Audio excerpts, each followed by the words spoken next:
പുതിയൊരു ക്ലാസ്സിലേക്ക് എല്ലാവർക്കും സ്വാഗതം.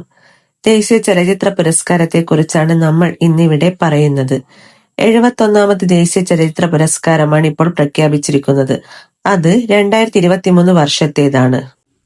2023 മികച്ച സിനിമ 12th ഫെയിൽ. അതിന്റെ സംവിധാനം വിധു വിനോദ് ചോപ്ര. മികച്ച നടനുള്ള പുരസ്കാരം 2 പേർ പങ്കിട്ടെടുത്തിട്ടുണ്ട്. ഒന്നാമത് ഷാറുഖ് ഖാൻ, ചിത്രം ജവാൻ. വിക്രാന്ത് മാസിയാണ് രണ്ടാമത്തെ ആൾ, ചിത്രം 12th ഫെയിൽ. മികച്ച നടി റാണി മുഖർജി, ചിത്രം മിസിസ് ചാറ്റർജി വെറ്റ്സ് നോർവേ. ഇനി മികച്ച സംവിധായകൻ സുദീപ്തോ സെൻ, ചിത്രം ദി കേരള സ്റ്റോറി. മികച്ച സഹനടനുള്ള പുരസ്കാരം 2 പേർ പങ്കിട്ടിട്ടുണ്ട്. വിജയരാഘവൻ, ചിത്രം പൂക്കാലം.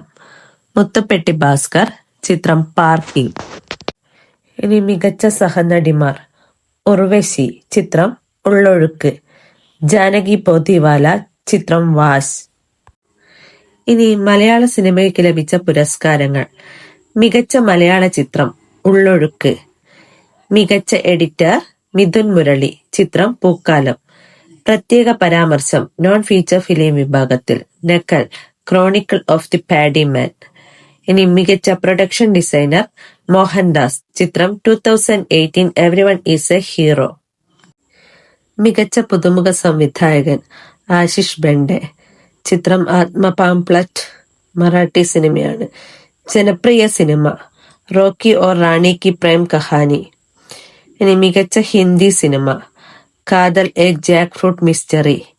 മികച്ച തമിഴ് സിനിമ പാർക്കിംഗ്. മികച്ച തെലുഗു സിനിമ ഭഗവന്ത് കേസരി. ഇനി മികച്ച കന്നഡ സിനിമ കണ്ടീലോ ദറയോ ഹോപ്പ്. ഇനി സാമൂഹിക പ്രതിബദ്ധതയുള്ള സിനിമ സാം ബഹാദൂർ, ഹിന്ദി സിനിമയാണ്. കുട്ടികളുടെ സിനിമ നാൾ 2, മറാഠി. ആനിമേഷൻ സിനിമ ഹനുമാൻ. നോൺ ഫീച്ചർ സിനിമ ഫ്ലവറിംഗ് മാൻ, ഹിന്ദി. മികച്ച ഗായകൻ PVNS രോഹിത്, ചിത്രം ബേബി. ഗായിക ശില്പ റാവു, ചിത്രം ജവാൻ. സംഗീത സംവിധാനം GV പ്രകാശ് കുമാർ, ചിത്രം വാത്തി. പശ്ചാത്തല സംഗീതം ഹർഷ് വർദ്ധൻ രാമേശ്വർ, ചിത്രം ആനിമൽ. മികച്ച ഛായാഗ്രഹണം പ്രശാന്ത് മൊഹപാത്ര, ചിത്രം കേരള സ്റ്റോറി. ഇന്നത്തെ ക്ലാസ് ഇവിടെ അവസാനിക്കുകയാണ്. പുതിയൊരു ക്ലാസ്സുമായി അടുത്ത വീഡിയോയിൽ കാണാം.